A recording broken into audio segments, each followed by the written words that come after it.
ماشاء اللہ. ذرا سستی بہت ہو رہی ہے نا.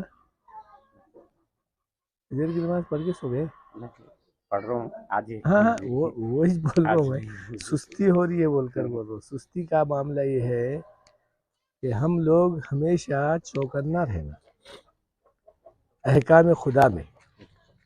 اللہ کے حکم کو، نبی کے طریقے کو کوئی اختیار کیا تو ہم بولتے نا ایمان ایمان ایمان. ایمان ان دونوں چیزوں کا نام ہے. لا الہ الا اللہ محمد رسول اللہ کے معنی یہ ہے التعظیم لامر اللہ. حدیث میں ہے الشفاعۃ لخلا خلق اللہ. اللہ کے حکم کو مانو، اللہ کے احکام کی تعظیم کرو اور نبی کی باتوں پر عمل کرو. تو کہا جو آدمی احکام خدا پر عمل کرے گا، نبی کی باتوں پر جو ہے اپنی زندگی گزارے گا، تو کہا وہ ایمان والا کہلائے گا. اب تم بولیں گے بھئی یہ جتنے جو دوسرے ہیں لوگ ہیں وہ بے ایمان ہیں کیا؟ تو کہا ایمان کامل ہوتا ہے اللہ کے حکم کو پورا کرنے سے، وعلیکم السلام، نبی کے طریقے پر عمل کرنے سے کامل ہوتا ہے. یہ نہیں کہا گیا کہ بالکل خالی ہوتا ہے. خیریت ہے؟ مزاج وغیرہ ٹھیک ہے؟ تو احکام خدا کا معاملہ یہی ہے، اللہ کی بات کا معاملہ یہی ہے، اللہ کے رسول صلی اللہ علیہ وسلم کا کہنا یہی ہے کہ آدمی ایمان کے ساتھ جیے، ایمان کے ساتھ مرے. اب ایمان کے ساتھ جینا کیا چیز ہے؟ تو کہا اللہ کا حکم پورا کرنا ہے جتنا ہم سے ہو سکتا ہے. اس سے زیادہ تو کچھ نہیں کر سکتے. پہاڑ کا پتھر اٹھا کر ٹھہر تو نہیں سکتے صبح سے شام تک کا.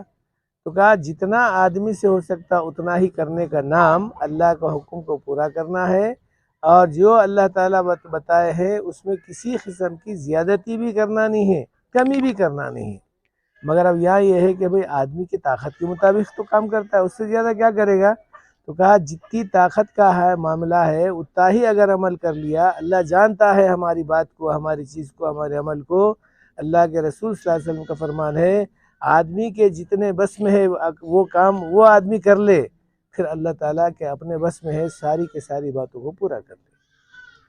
کسی بادشاہ کے پاس ایک آدمی گیا، فقیر آدمی، کہا بادشاہ مجھے 2 مٹھی نمک چاہیے. تو بادشاہ خزانچی کو بولا ارے اس کو 2 تھیلے نمک دے دے.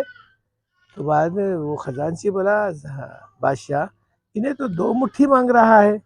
کہا بادشاہ نے کہا کہ بھئی اس کی ضرورت کے مطابق انہیں مانگا ہے، میں اپنی شان کے مطابق اس کو دوں گا.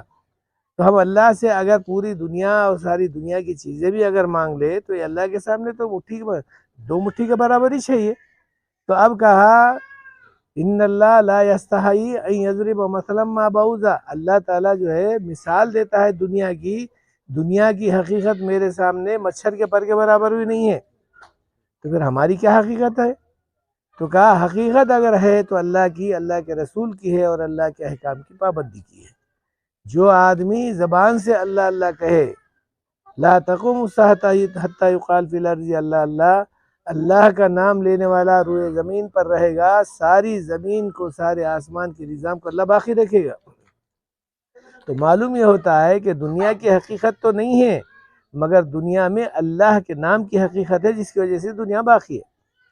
تو کہا جب اللہ کا نام لینے والا اتنا زیادہ قابل قبول ہے تو پھر دیکھو اللہ میاں جو ہے اس انسان کو کیا ضائع کرے گا، اس انسان کو کیا مصیبت میں مبتلا کرے گا. یہ بات الگ ہے کہ اللہ تعالیٰ تھوڑی سی آزمائش کا معاملہ کرے گا جس کی وجہ سے آدمی کے ایمان کے اندر بڑھوتری ہوگی، کمی نہیں ہوگی. ایسے وقت میں بھی ہم جو ہے اللہ کے نگاہ اس پر، قدرت پر، اللہ کے جو ہے معاملے پر، اللہ کے جو ہے مرضی پر اگر ہمارا جو ہے نگاہ کا معاملہ ہوگا تو اللہ فرماتے ہیں میں ساری چیزوں کو دیکھ لیا لیے نبلونکم بشیء من الخوف والجوع ونقص من الاموال والانفس والثمرات. تو یہ ساری چیزوں کو اللہ تعالیٰ ہے کہ بھئی پھلوں میں نقصان دے کر، جان کی جو ہے بھوک دے کر، پیاس دے کر، یہ سب چیزوں کی جو ہے میں بندے کی آزمائش کیا. ان سب چیزوں میں بندہ میری طرف ہی نکلا، یعنی پیچھے نہیں ہٹا. تو پھر اب جب آدمی اللہ کی بات کو مان کر آگے بڑھتا ہے، اللہ اپنی تقدیر پر، اللہ کی مرضی پر آگے بڑھتا ہے، اللہ فرماتے ہیں کہ بھئی اب ایسے تو بشری صابرین، ایسے صبر کرنے والے کو جو ہے خوشخبری دے دو. تو بھی اللہ تعالیٰ اس انسان کو دنیا میں آزمائش کیا، آخرت میں اس کے لیے جنت کا معاملہ کیا. تو بہرحال ہم سے جتنا ہو سکتا ہے اتنا ہی تو کرنا ہے، اس سے زیادہ کیا کرنا ہے. کیونکہ فجر کی نماز کا جو معاملہ ہے بار بار یہی بولنا ہے ہم کو کہ ہم اپنے گھر میں رہتے ہیں تو گھر کے قریب کی مسجد کو جو ہے آباد کرنے کی فکر کرے. یہ بنیادی نماز ہے. نماز کی جو ہے اگر فجر کی پابندی ہو گئی تو دوسرے نمازوں کو آسانی کے ساتھ ادا کرنے کا موقع مل جاتا ہے. جہاں آدمی فجر کی نماز کی پابندی کرے تو اللہ کے رسول صلی اللہ علیہ وسلم نے فرمایا نوم الصبح یمنع رزقا، صبح کی فجر کی نماز میں اگر آدمی گیا تو رزق میں برکت ہوتی ہے، چہرے پہ رونق ہوتی ہے، دل میں مسرت ہوتی ہے، آپس کے دلوں میں محبت ہوتی ہے. سب سے بڑی بات یہ ہے کہ اللہ کی رضامندی حاصل ہوتی ہے. اب یہاں پر ہم کو شیطان جو ہے پھڈی مارتا ہے کہ بھئی ذرا سا سو جا، ذرا سا آرام کر لے، چاہے تھک گیا ہے، ابھی نیند بہت زیادہ آ رہی ہے، بعد میں بھی کر سکتا ہے. ایسا کرتے کرتے آدمی کو جو ہے اس چیز سے دور کر دیتا ہے اور پھر اللہ کے احکام کے اندر تھوڑا سا تساہلی، یعنی آدمی کو جو ہے بیزارگی نہیں آتی لیکن کمزوری آ جاتی ہے. دیکھا جائے گا، کیا جائے گا کا مسئلہ ہو جاتا ہے. پھر بعد میں آدمی کرنے میں رہ جاتا ہے، موت آ جاتی ہے. تو اس کے سے آدمی چوکنا رہنا چاہیے. تو کہا کسی کہنے والے نے، بلکہ علامہ اقبال کا یہ شعر ہے، اللہ نے اس قوم کی حالت نہیں بدلی جس قوم کو نہ ہو فکر اپنے حالت کی بدلنے کی.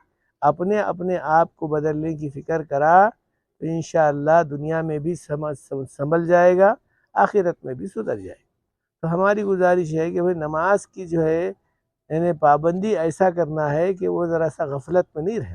ٹھیک ہے.